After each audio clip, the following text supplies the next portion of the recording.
आपल्याला जर खरोखरच रिलेशन मेंटेन करायचं असेल, मित्रत्वाचं रिलेशन, नातेवाईकामधील रिलेशन जर खरोखरच मेंटेन करावं असं जर आपल्याला वाटत असेल तर एक गोष्ट आवर्जून करा की शक्यतो as possible as you can, म्हणजे जेवढं शक्य होईल तेवढं म्हटलं.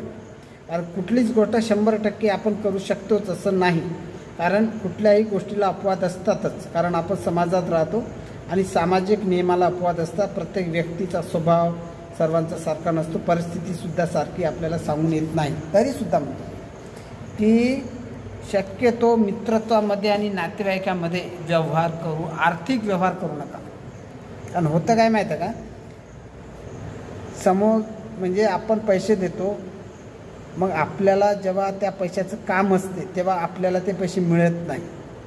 आपल्याला मेंटल हॅरॅसमेंट होते, आपला वेळ जातो आणि समोरची जी व्यक्ती कशी आहे आपल्याला माहीत नसते. मनातून वरून बोलणं आणि आतमधून वेगळं असते.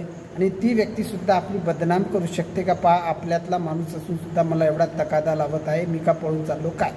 लोकांची एकच भाषा, देतो ना पळून चाललो का, गावातच आहो ना, ठीक आहे. त्याच्यामुळे संबंध टिकवायचे असेल तर शक्यतो नाही आहे मनाचं. कारण कसं आहे की आपल्यालासुद्धा काम असते आणि एखाद्याला जर खूप काम आहे द्या, खूप अडचण आहे, खूप गरीब आहे, शिक्षणाचं काम आहे, अडीअडचणीचं दवाखान्याचं नक्कीच द्या.